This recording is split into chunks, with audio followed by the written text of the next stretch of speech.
ओम शांति। आज 4 जनवरी 2025 के बाबा के अनमोल मधुर महावाक्य सुनेंगे। आज की मुरली में गीत बजा है, मरना तेरी गली में, जीना तेरी गली में।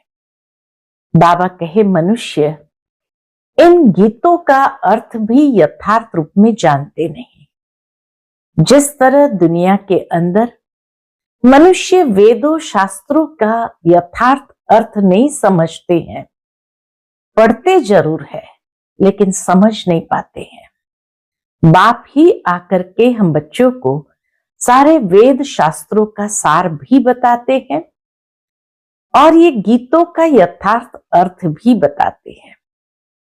बाबा कहे, ये गीत की जो लाइन है, मरना तेरी गली में, जीना तेरी गली में, अर्थात कि जब अशरीरी होकर के बाप को याद करते हैं तो उस समय जैसे हम ये देह और देह की दुनिया से मर जाते हैं और बाप समान बन जाते हैं। निराकार होकर के निराकारी बाप को सहजता से याद करते हैं। बाबा कहे, बाबा ने आकर के तुम बच्चों का ये तीसरा नेत्र खोला है, अर्थात कि जब स्वयं को आत्म समझकर बाबा जो है जैसा है वैसे उनको याद करते हैं, माना आत्मा का तीसरा नेत्र खुल गया है। और बाबा कहे, तुम बच्चे योग युक्त हो जाते हैं। योग युक्त होने के लिए बाप के साथ सच्ची प्रीत चाहिए। अगर किसी के नाम रूप में लटके होंगे तो ज्ञान का तीसरा नेत्र न खुलता है, न योग युक्त होते हैं, न बाप को प्यार से याद कर सकते हैं। तो सुनते हैं बाबा के आज के अनमोल मधुर महावाक्य। ओम शांति। मीठे बच्चे, तुम अशरीरी बन जब बाप को याद करते हो तो तुम्हारे लिए ये दुनिया ही खत्म हो जाती है। देह और दुनिया भूली हुई है। आज की मुरली से प्रश्न है, बाप द्वारा सभी बच्चों को ज्ञान का तीसरा नेत्र क्यों मिला है? उत्तर, अपने को आत्म समझ, बाप जो है जैसा है उसी रूप में याद करने के लिए तीसरा नेत्र मिला है। परंतु यह तीसरा नेत्र काम तब करेगा, कब करता है?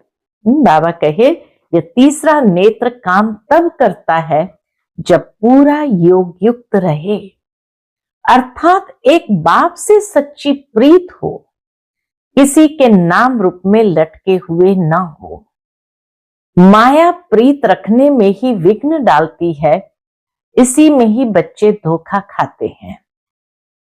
आज की मुरली से पहले गीत बजा है, मरना तेरी गली में, जीना तेरी गली में। ओम शांति।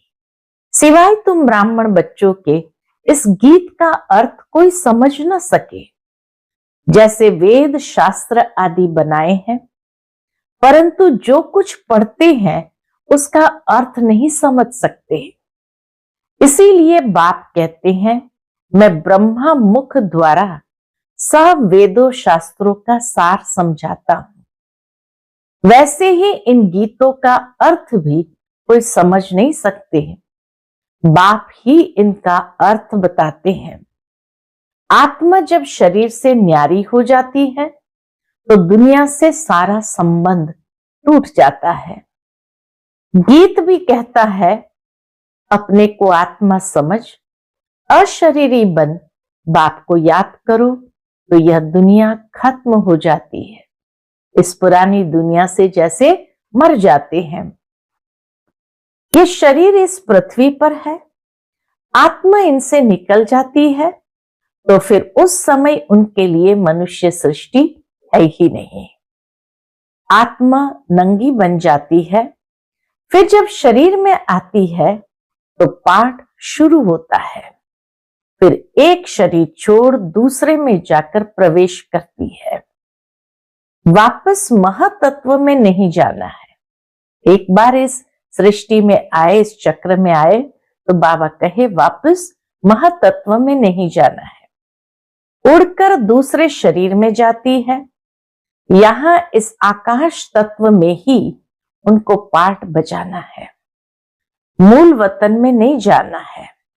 जब शरीर छोड़ते हैं तो न यह कर्म बंधन न वह कर्म बंधन रहता है, न इस जन्म का कर्म बंधन न पिछले जन्म का कर्म बंधन रहता है।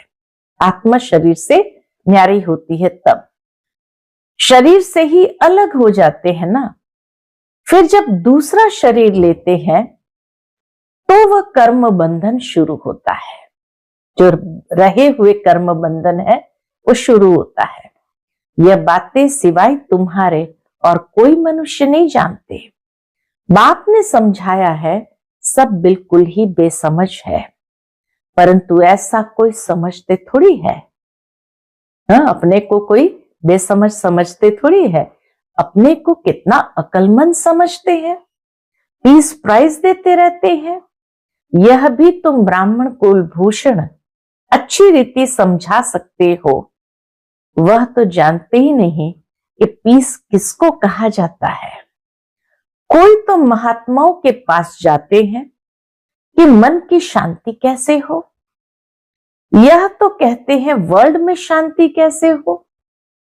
ऐसे नहीं कहेंगे कि निराकारी दुनिया में शांति कैसे हो, वह तो है ही शांति धाम। हम आत्माएं शांति धाम में रहती है, परंतु यह तो मन की शांति कहते हैं। वह जानते नहीं कि शांति कैसे मिलेगी। शांति धाम तो अपना घर है, यहां शांति कैसे मिल सकती। बाबा के शांति धाम में शांति है, बाकी यहां शांति कैसे मिल सकती। हाँ, सतयुग में सुख शांति संपत्ति सब है, जिसकी स्थापना बाप करते हैं। यहां तो कितनी अशांति है, यह सब अब तुम बच्चे ही समझते हो। सुख शांति संपत्ति भारत में ही थी, वह वर्षा था बाप का, और दुख अशांति कंगालपना यह वर्षा है रावण का। यह सब बातें बेहद का बाप बैठ बच्चों को समझाते हैं। बाप परमधाम में रहने वाला नॉलेजफुल है, जो सुख धाम का हमको वर्षा देते हैं। वह हम आत्माओं को समझा रहे हैं। शिव बाबा हम आत्माओं को समझा रहे हैं। यह तो जानते हो, नॉलेज होती है आत्मा में, उनको ही ज्ञान का सागर कहा जाता है। वह ज्ञान का सागर इस शरीर द्वारा वर्ल्ड की हिस्ट्री ज्योग्राफी समझाते हैं। वर्ल्ड की आयु तो होनी चाहिए ना, वर्ल्ड तो है ही। बाबा कहे वर्ल्ड तो है ही, सिर्फ नई दुनिया और पुरानी दुनिया कहा जाता है। यह भी मनुष्य को पता नहीं, न्यू वर्ल्ड से ओल्ड वर्ल्ड होने में कितना समय लगता है। तुम बच्चे जानते हो, कलयुग के बाद सतयुग जरूर आना है, इसलिए कलयुग और सतयुग के संगम पर बाप को आना पड़ता है। यह भी तुम जानते हो, परम पिता परमात्मा ब्रह्मा द्वारा नई दुनिया की स्थापना, शंकर द्वारा विनाश कराते हैं। त्रिमूर्ति का अर्थ ही यह है, स्थापना, विनाश, पालना। पहले स्थापना, पीछे विनाश, फिर नई दुनिया में पालना। ये तो कॉमन बात है, परंतु ये बातें तुम बच्चे भूल जाते हो। नहीं तो तुमको खुशी बहुत रहे, निरंतर याद रहनी चाहिए, बाबा हमको अब नई दुनिया के लिए लायक बना रहे हैं। तुम भारतवासी ही लायक बनते हो और कोई नहीं। हाँ, जो और धर्मों में कन्वर्ट हो गए हैं वह आ सकते हैं, फिर इसमें कन्वर्ट हो जाएंगे, फिर वापस अपने आदि सनातन देवी देवता धर्म में कन्वर्ट हो जाएंगे, जैसे उसमें हुए थे। जैसे इस धर्म से उस धर्म में चले गए, वैसे बाबा कहे वापस आएंगे। ये सारी नॉलेज तुम्हारी बुद्धि में है। मनुष्य को समझाना है ये पुरानी दुनिया अब बदलती है। महाभारत लड़ाई भी जरूर लगनी है। इस समय ही बाबा आकर राजयोग सिखलाते हैं। जो राजयोग सीखते हैं वह नई दुनिया में चले जाएंगे। तुम सबको समझा सकते हो कि ऊंचते ऊंचे भगवान, फिर ब्रह्मा विष्णु शंकर, फिर आओ यहां मुख्य है जगदम्बा जगत पिता। बाप आते भी यहां है ब्रह्मा के तन में। प्रजापिता ब्रह्मा तो यहां है ना।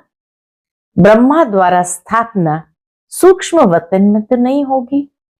बाबा कहे ब्रह्मा द्वारा स्थापना सूक्ष्म वतन में तो नहीं होगी ना, यहां ही होती है। यह व्यक्त से अव्यक्त बन जाते हैं। यह राजयोग सीख फिर विष्णु के 2 रूप बनते हैं। वर्ल्ड की हिस्ट्री ज्योग्राफी समझनी चाहिए ना, मनुष्य ही समझेंगे।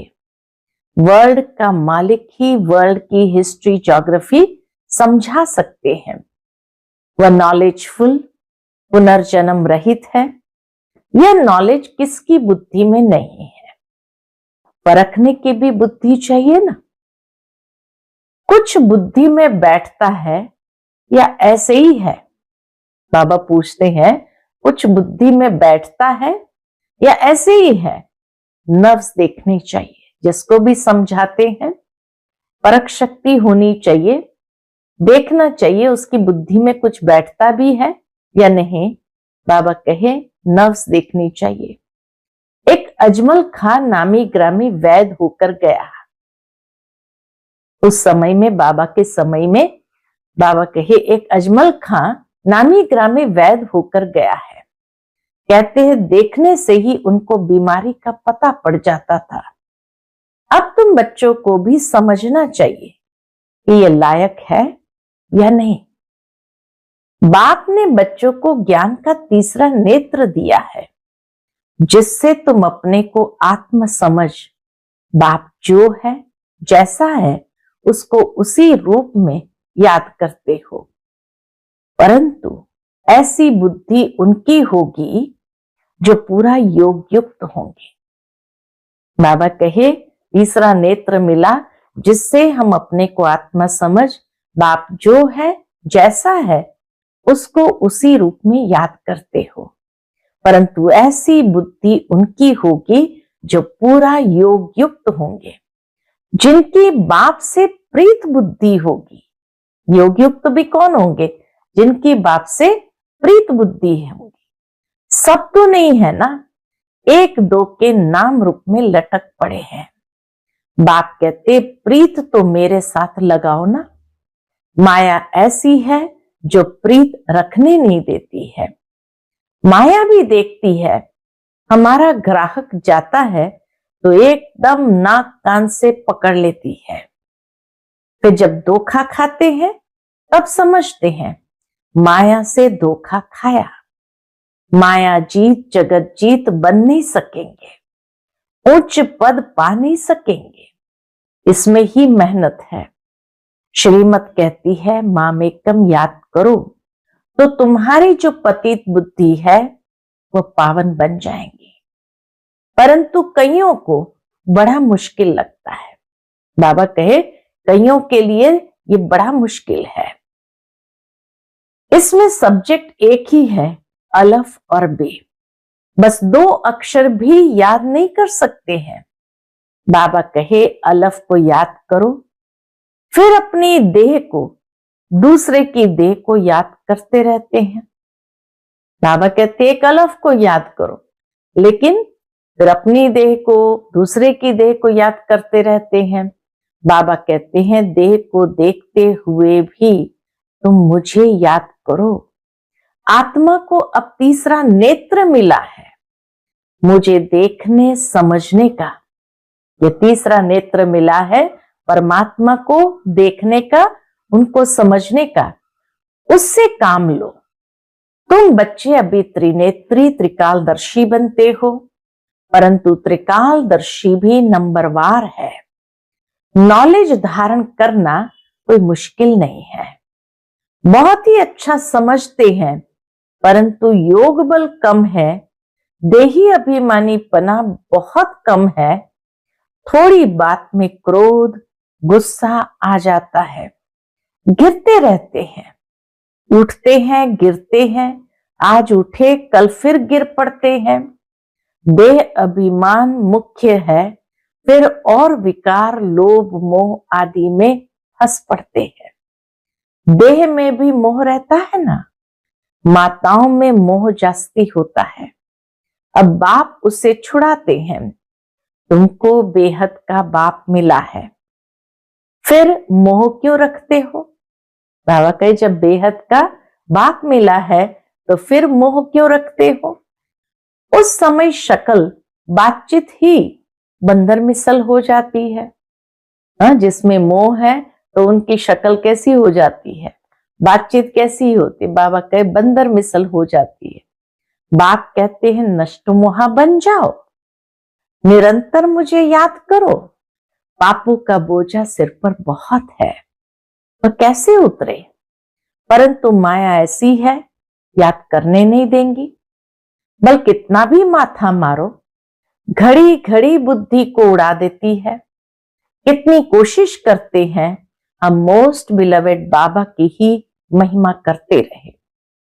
बाबा बस आपके पास आए कि आए, परंतु फिर भूल जाते हैं, बुद्धि और तरफ चली जाती है। ये नंबर 1 में जाने वाला भी पुरुषार्थी है ना, ब्रह्मा बाबा नंबर 1 में जाने वाला भी पुरुषार्थी है ना। बच्चों की बुद्धि में ये याद रहना चाहिए, क्या याद रहना चाहिए? कि हम गॉड फादरली स्टूडेंट्स हैं। गीता में भी है, भगवान वाच मैं तुमको राजाओं का राजा बनाता हूं, सिर्फ शिव के बदले श्री कृष्ण का नाम डाल दिया है।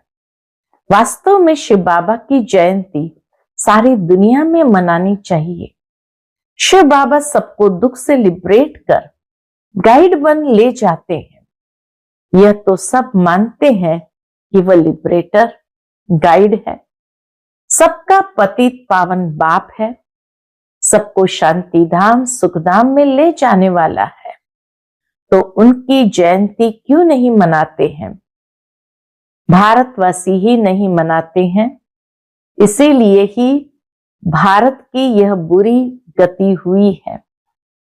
परमात्मा को ही भूल गए, न उसकी जयंती मनाते हैं, न ये याद है कि वही हमें लिबरेट करने वाला लिबरेटर गाइड है, पतित पावन है। तो आज भारतवासी जब उनकी जयंती नहीं मनाते तो भारत की क्या बुरी गति हुई है। मौत भी बुरी गति से होता है, वह तो बॉम्ब्स ऐसे बनाते हैं, कैसे बनाते हैं? बाबा कहे वह तो बॉम्ब्स ऐसे बनाते हैं, गैस निकला और खलास, जैसे क्लोरोफॉर्म लग जाता है। यह भी उन्हों को बनाने ही है, बंद होना इम्पॉसिबल है। बॉम्ब्स बनाना बंद करना इम्पॉसिबल है। जो कल्प पहले हुआ था सो अब रिपीट होगा। इन मुसलों और नेचुरल कैलेमिटीज से पुरानी दुनिया का विनाश हुआ था, सो अभी भी होगा। विनाश का समय जब होगा तो ड्रामा प्लान अनुसार एक्ट में ही आ जाएंगे। बाबा कहे जैसे ही समय आएगा, विनाश का समय होगा, तो ड्रामा अनुसार एक्ट में आ ही जाएंगे। ड्रामा विनाश जरूर कराएगा। रक्त की नदियां यहां बहेगी। सिविल वॉर में 1-2 को मार डालते हैं ना, तुम्हारे में भी थोड़े जानते हैं कि यह दुनिया बदल रही है। अब हम जाते हैं सुखधाम, तो सदैव ज्ञान के अति इंद्रिय सुख में रहना चाहिए। जितना याद में रहेंगे उतना सुख बढ़ता जाएगा। चीची देह से नष्ट मोहा होते जाएंगे। बाप सिर्फ कहते हैं अलफ को याद करो तो बे बादशाही तुम्हारी है। सेकंड में बादशाही बादशाह को बच्चा हुआ तो गोया बच्चा बादशाह बनाना। तो बाप कहते हैं मुझे याद करते रहो और चक्र को याद करो तो चक्रवर्ती महाराजा बनेंगे। इसलिए गाया जाता है सेकंड में जीवन मुक्ति, सेकंड में बेगर टू प्रिंस। कितना अच्छा है। तो श्रीमत पर अच्छी रीति चलना चाहिए, कदम कदम पर राय लेनी होती है। बाप समझाते हैं मीठे बच्चे ट्रस्टी बनकर रहो तो ममत्व मिट जाए, परंतु ट्रस्टी बनना मासी का घर नहीं है, यह खुद ट्रस्टी बने हैं। ब्रह्मा बाबा खुद भी ट्रस्टी बने हैं, बच्चों को भी ट्रस्टी बनाते हैं। ये कुछ भी लेते हैं क्या? कहते हैं तुम ट्रस्टी हो, संभालो। ट्रस्टी बने तो फिर ममत्व मिट जाता है।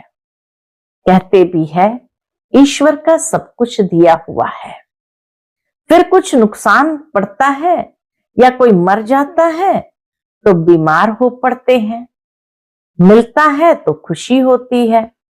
जबकि कहते हो ईश्वर का दिया हुआ है तो फिर मरने पर रोने की क्या दरकार है। परंतु माया कम नहीं है, मासी का घर थोड़ी है।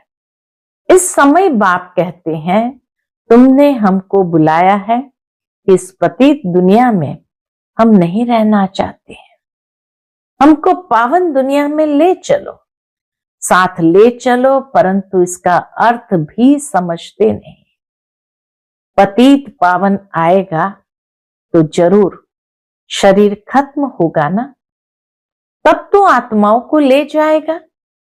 तो ऐसे बाप के साथ प्रीत बुद्धि होनी चाहिए, एक से ही लव रखना है, उनको ही याद करना है। माया के तूफान तो आएंगे, कर्मेंद्रिय से कोई विकर्म नहीं करना चाहिए, वह बेकायदे हो जाता है। कर्मेंद्रिय से जब विकर्म करने लगते तो बेकायदे हो जाता है। बाप कहते मैं आकर इस शरीर का आधार लेता हूं, ये इनका शरीर है ना, तुमको याद बाप को करना है। तुम जानते हो ब्रह्मा भी बाबा, शिव भी बाबा है, विष्णु और शंकर को बाबा नहीं कहेंगे। शिव है निराकार बाप, प्रजापिता ब्रह्मा है साकारी बाप। अब तुम साकार द्वारा निराकार बाप से वर्षा ले रहे हो, दादा इनमें प्रवेश करते हैं, तब कहते हैं दादे का वर्षा बाप द्वारा हम लेते हैं। दादा यानी ग्रैंडफादर है निराकार, शिव बाबा दादा ग्रैंडफादर है निराकार, बाप है साकार। यह वंडरफुल नई बातें है ना। त्रिमूर्ति दिखाते हैं परंतु समझते नहीं है। शिव को उड़ा दिया है, बाप कितना अच्छी अच्छी बातें समझाते हैं, तो खुशी रहनी चाहिए।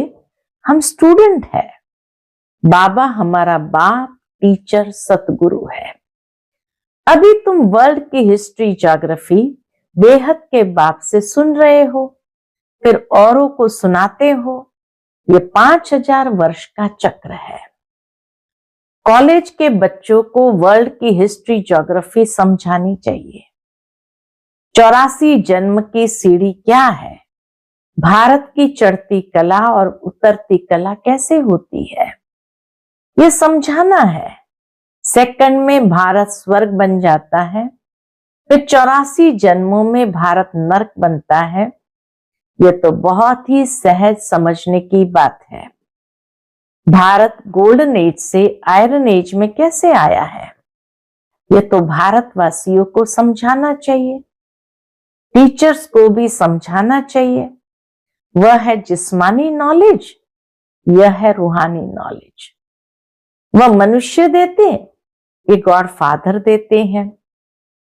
वह है मनुष्य सृष्टि का बीज रूप, गॉड फादर है मनुष्य सृष्टि का बीज रूप, तो उनके पास मनुष्य सृष्टि का ही नॉलेज होगा। अच्छा, मीठे मीठे सिकिलते बच्चों प्रति माता पिता बाप दादा का याद प्यार और गुड मॉर्निंग। रूहानी बाप के रूहानी बच्चों को नमस्ते। हम सब रूहानी बच्चों की रूहानी माता पिता बाप दादा को याद प्यार, गुड मॉर्निंग और नमस्ते नमस्ते। शुक्रिया बाबा, शुक्रिया। आज की मुरली से धारणा के लिए मुख्य सार है। पहली पॉइंट, इस छीछी देह से पूरा नष्टो मोहा बन ज्ञान के अतीन्द्रिय सुख में रहना है। बुद्धि में रहे, अब ये दुनिया बदल रही है, हम जाते हैं अपने सुखधाम। दूसरी पॉइंट, ट्रस्टी बनकर सब कुछ संभालते हुए अपना ममत्व मिटा देना है। एक बाप से सच्ची प्रीत रखनी है। कर्मेंद्रिय से कभी भी कोई विकर्म नहीं करना है। आज का बाप दादा का मधुर वरदान हम बच्चों के प्रति है। ब्रह्मा बाप समान श्रेष्ठ ते श्रेष्ठ तस्वीर बनाने वाले परोपकारी भव। ब्रह्मा बाप समान श्रेष्ठ ते श्रेष्ठ तस्वीर बनाने वाले परोपकारी भव। श्रेष्ठ स्मृति और श्रेष्ठ कर्म द्वारा तकदीर की तस्वीर तो सभी बच्चों ने बनाई है। श्रेष्ठ स्मृति और श्रेष्ठ कर्म द्वारा तकदीर की तस्वीर तो सभी बच्चों ने बनाई है। अभी सिर्फ लास्ट टचिंग है संपूर्णता की, वह ब्रह्मा बाप समान श्रेष्ठ ते श्रेष्ठ बनने की। इसके लिए परोपकारी बनो, अर्थात स्वार्थ भाव से सदा मुक्त रहो। हर परिस्थिति में, हर कार्य में, हर सहयोगी संगठन में जितना निस्वार्थपन होगा उतना ही पर उपकारी बन सकेंगे। सदा स्वयं को भरपूर अनुभव करेंगे, सदा प्राप्ति स्वरूप की स्थिति में स्थित रहेंगे, स्व के प्रति कुछ भी स्वीकार नहीं करेंगे।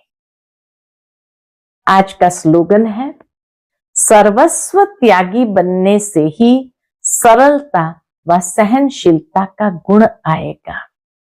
सर्वस्व त्यागी बनने से ही सरलता व सहनशीलता का गुण आएगा। आज का अव्यक्त इशारा, अपनी शक्तिशाली मनसा द्वारा सकाश देने की सेवा करो। ये सकाश देने की सेवा निरंतर कर सकते हो। इसमें तबीयत व समय की बात नहीं। दिन रात इस बेहद की सेवा में लग सकते हो। जैसे ब्रह्मा बाप को देखा, रात को भी आंख खुली और बेहद की सकाश देने की सेवा होती रही। ऐसे फॉलो फादर करो।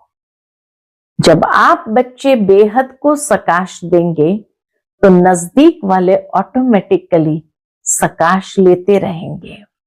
इस बेहद की सकाश देने से वायुमंडल ऑटोमेटिक बनेगा।